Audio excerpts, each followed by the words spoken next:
Selamat sore Bapak Ibu Saudara-saudari yang terkasih. Mari kita awali perayaan Ekaristi dengan nyanyian pembukaan dari puji syukur nomor 527.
Dalam nama Bapa dan Putra dan Roh Kudus. Amin. Tuhan sertamu. Dan sertamu juga. Cara Allah memandang dan berpikir kerap kali sangat berbeda dengan cara kita manusia. Kalau manusia cenderung menjadi eksklusif, menjadi sangat parsialis, hanya memikirkan kelompok sendiri, bahkan diri sendiri. Allah memikirkan seluruh umat manusia. Dan karena itu dalam penglihatannya di Yope, ketika Petrus sedang berdoa, di sana Allah sebenarnya menunjukkan kepada Petrus, dan ini dikehendakinya supaya dikerjakan oleh para rasul, supaya warta keselamatan itu tidak hanya ditujukan kepada orang-orang Yahudi, melainkan juga kepada orang-orang yang dianggap tidak bersunat, mereka yang dianggap di luar kelompok orang-orang yang diselamatkan, umat pilihan Allah. Universalitas cara berpikir keselamatan manusia mulai ditumbuhkan di dalam diri para rasul sebagai batu penjuru gereja. Dan pengalaman para rasul inilah kemudian yang membentuk gereja seutuhnya. Sehingga gereja, orang-orang diselamatkan, bukan hanya terbatas pada bangsa Yahudi saja, tetapi seluruh umat manusia diundang untuk masuk dalam umat Allah ini sendiri.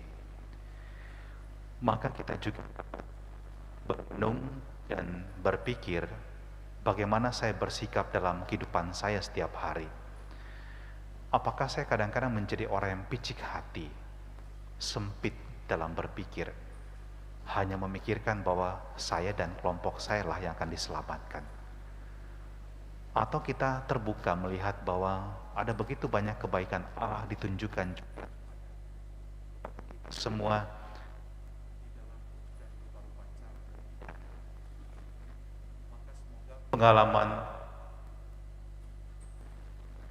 Semoga pengalaman Rasul Petrus ini juga mengajarkan kita untuk menjadi pribadi yang terbuka, melihat begitu banyak kebaikan Allah yang juga dikerjakannya di dalam saudara-saudara, bahkan yang tidak seiman dan tidak serumah dalam satu gereja yang sama. Maka mari sekarang kita persiapkan hati kita untuk perayaan ini dan mohon belas kasih dan pengampunannya, sebab kerap kali kita menjadi orang-orang yang terlalu berpikir picik dan sempit di dalam memandang karya keselamatan Allah. Saya mengaku kepada Allah Maha Kuasa dan kepada saudara sekalian bahwa saya telah berdosa dengan pikiran dan perkataan, dengan perbuatan dan kelalaian, Saya berdosa, saya berdosa, saya sungguh berdosa. Oleh sebab itu saya mohon kepada Santa Perawan Maria, kepada para malaikat dan orang kudus, dan kepada saudara sekalian, supaya mendoakan saya pada Allah Tuhan kita. Semoga Allah yang Maha Kuasa mengasihani kita, mengampuni dosa-dosa kita, dan menghantar kita ke hidup yang kekal. Amin. Tuhan kasihanilah kami. Tuhan kasihanilah kami. Kristus kasihanilah kami. Kristus kasihanilah kami. Tuhan kasihanilah kami. Tuhan kasihanilah kami. Marilah berdoa. Allah Bapa Maha Mulia, Engkau menggembirakan dunia dengan kebangkitan Putra-Mu. Semoga kami yang merayakan misteri Paskah di dunia ini boleh menikmati sukacita sejati yang abadi. Kristus Putra-Mu hidup dan kuasa Allah sepanjang segala masa. Amin.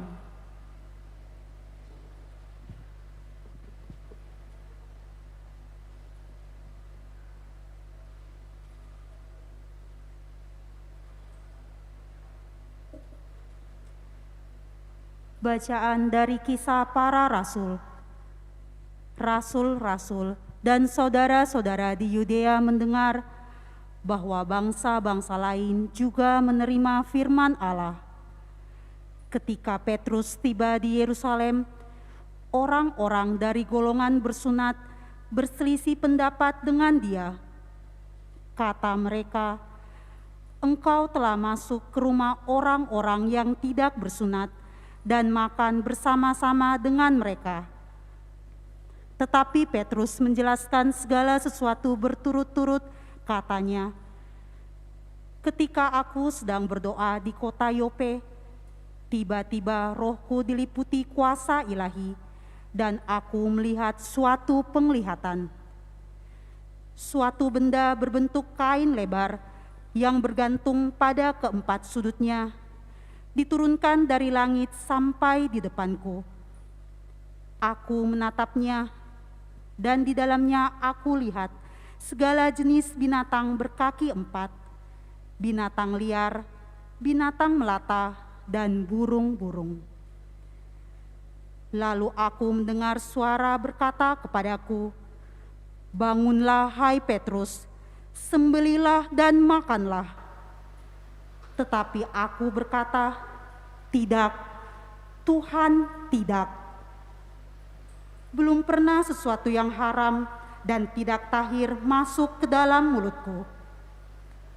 Akan tetapi untuk kedua kalinya, suara dari surga berkata kepadaku, 'Apa yang dinyatakan halal oleh Allah, tidak boleh engkau nyatakan haram.' Hal itu terjadi sampai 3 kali, lalu semuanya ditarik kembali ke langit. Dan saat itu juga 3 orang berdiri di depan rumah di mana kami menumpang. Mereka diutus kepadaku dari Kaisarea.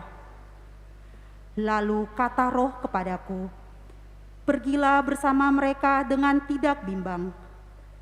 Dan 6 saudara ini menyertai aku. Kami masuk ke dalam rumah Kornelius, perwira Romawi itu, dan ia menceritakan kepada kami bagaimana ia melihat seorang malaikat berdiri di dalam rumahnya dan berkata kepadanya, 'Suruhlah orang ke Yope untuk menjemput Simon yang disebut Petrus. Ia akan menyampaikan suatu berita kepada kamu yang akan mendatangkan keselamatan bagimu dan bagi seluruh isi rumahmu.' Dan ketika aku mulai berbicara, turunlah Roh Kudus ke atas mereka, sama seperti dahulu ke atas kita. Maka teringatlah aku akan perkataan Tuhan. Yohanes membaptis dengan air, tetapi kamu akan dibaptis dengan Roh Kudus. Jadi jika Allah memberikan kurnia-Nya kepada mereka, sama seperti kepada kita, pada waktu kita mulai percaya kepada Yesus Kristus, bagaimanakah mungkin aku mencegah dia? Ketika mendengar hal itu, mereka menjadi tenang, lalu memuliakan Allah, katanya. Jadi kepada bangsa-bangsa lain pun, Allah mengaruniakan pertobatan yang memimpin kepada hidup. Demikianlah sabda Tuhan. Syukur kepada Allah. Mazmur tanggapan refrein, jiwaku haus akan Allah yang hidup. Jiwaku haus akan Allah yang hidup. Seperti rusa merindukan sungai berair, demikianlah jiwaku merindukan Engkau ya Allah. Jiwaku haus akan Allah yang hidup. Bilakah aku boleh datang melihat Allah? Jiwaku haus akan Allah yang hidup. Suruhlah terang dan kesetiaan-Mu datang, supaya aku dituntun dan dibawa ke gunung-gunung yang kudus dan ke tempat kediaman-Mu. Jiwaku haus akan Allah yang hidup. Maka aku dapat pergi ke mezbah Allah, menghadap Allah, sukacita dan kegembiraanku, dan bersyukur kepadamu dengan kecapi, ya Allah, ya Allahku. Jiwaku haus akan Allah yang hidup.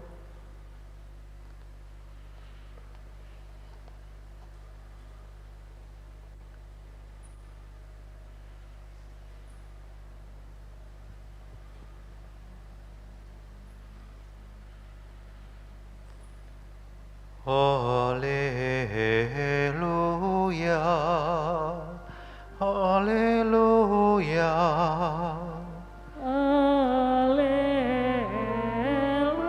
Haleluya, haleluya.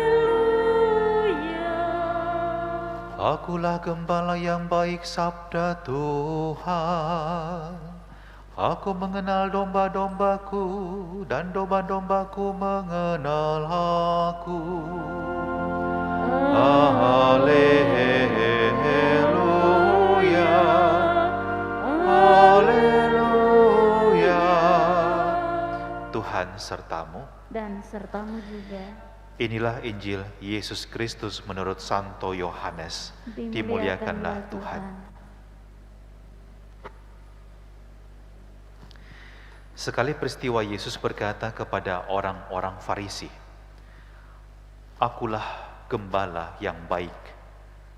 Gembala yang baik memberikan nyawanya bagi domba-dombanya. Sedangkan seorang upahan yang bukan gembala dan yang bukan pemilik domba-domba itu sendiri, ketika melihat serigala datang, meninggalkan domba-domba itu lalu lari, sehingga serigala itu menerkam dan mencerai-beraikan domba-domba itu. Ia lari karena ia seorang upahan dan tidak memperhatikan domba-domba itu. Akulah gembala yang baik. Aku mengenal domba-dombaku dan domba-dombaku mengenal aku. Sama seperti Bapa mengenal aku dan aku mengenal Bapa. Dan aku memberikan nyawaku bagi domba-dombaku. Ada lagi padaku domba-domba lain yang bukan dari kandang ini. Domba-domba itu harus kutuntun juga, dan mereka akan mendengarkan suaraku, dan mereka akan menjadi satu kawanan dengan satu gembala. Bapa mengasihi aku, oleh karena aku memberikan nyawaku untuk menerimanya kembali. Tidak seorang pun mengambilnya daripadaku, melainkan aku memberikannya menurut kehendakku sendiri. Aku berkuasa memberikannya dan berkuasa mengambilnya kembali. Inilah tugas yang kuterima dari Bapa-Ku. Demikianlah Injil Tuhan, terpujilah Kristus.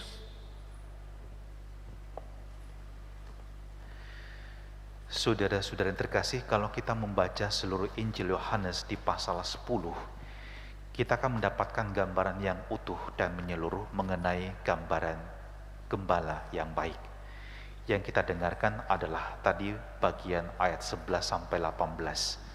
Jika Anda ingin melengkapi bacaan Anda, silakan membaca ayat 1 sampai 10.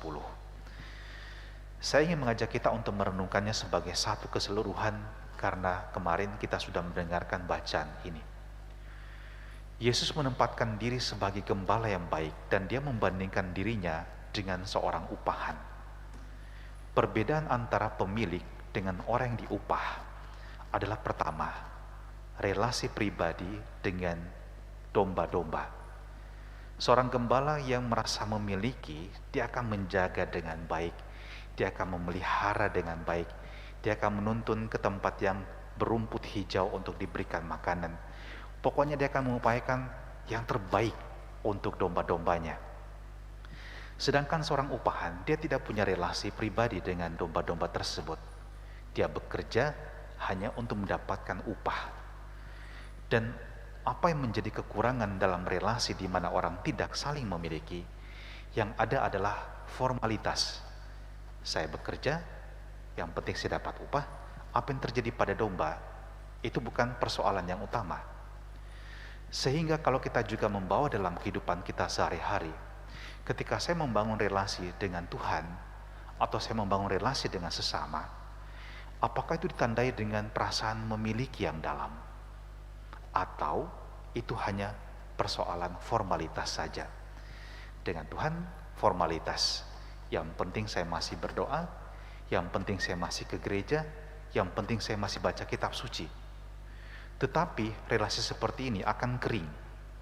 Sebaliknya kalau kita sungguh-sungguh punya relasi yang dalam, kita merasa memiliki relasi ini dan dimiliki oleh Allah, maka kita memiliki kehausan, kerinduan perjumpaan dengan Tuhan secara personal yang menguatkan, yang menghibur, meskipun kadang-kadang kita mengalami juga jatuh dan bangun dalam hidup ini. Sama dalam relasi dengan orang-orang sekitar kita, kalau kita hanya sifatnya formalitas saja, Anda bayangkan kalau Anda punya pasangan sebagai suami dan istri dengan anak bersama orang tua. Kalau relasi formalitas, saudara-saudari, selamat pagi, sudah belajar hari ini, kepada anak-anak, tanya kepada istri, hari ini kamu kerja apa? Selesai. Tetapi kalau relasi yang dalam itu ada, Anda duduk menghabiskan waktu bersama dengan orang yang Anda cintai, dengan anak-anak Anda memberikan waktu, mendengarkan mereka, berbagi pengalaman Anda. Dan kualitas relasi akan sangat berbeda yang dialami oleh orang yang merasa memang punya relasi intim dan relasi formal. Dan yang kedua adalah komitmen. Kalau orang merasa dia memiliki, dia punya komitmen. Sama seperti kalau orang punya relasi dan dia rasa relasi ini penting bagi dia punya komitmen di situ. Dia akan bertarung, dia akan memberikan segalanya dalam relasi tersebut. Sama seperti gembala yang baik, dia akan memberikan nyawanya. Dia adalah pintu menuju kepada domba-domba tersebut. Artinya, seperti yang saya jelaskan kemarin dalam renungan saya di gereja ini, kalau kita membayangkan kandang domba itu sebagai sebuah pagar tinggi dari batu dan pintunya itu adalah sang gembala sendiri, tidak ada daun pintu sama sekali, tidak ada sama sekali penutup di sana kecuali sang gembala yang berdiri, duduk dan bahkan berbaring di sana.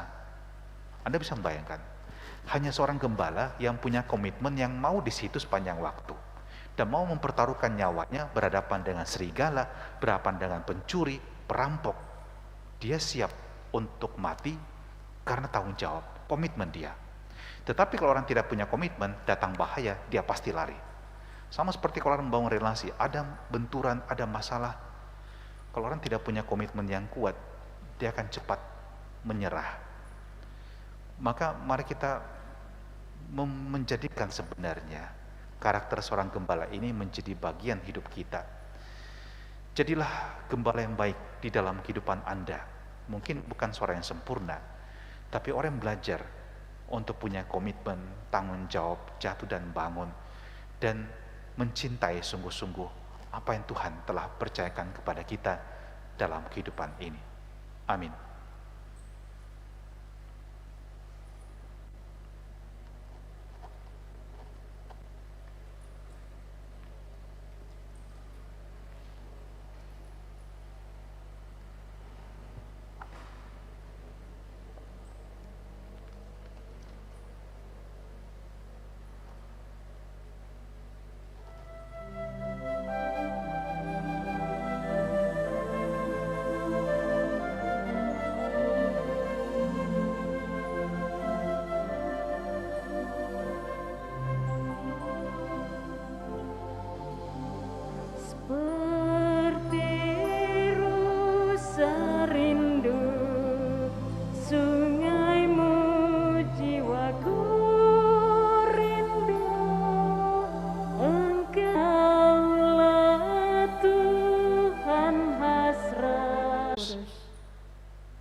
Allah Bapa sumber sukacita sejati, terimalah persembahan gerejamu yang sedang bersuka cita.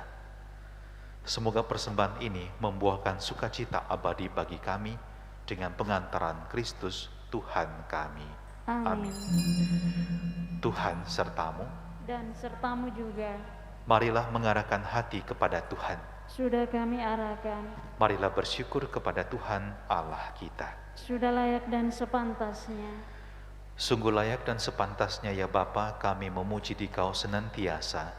Namun teristimewa pada masa ini, layaklah Engkau kami muliakan lebih meriah.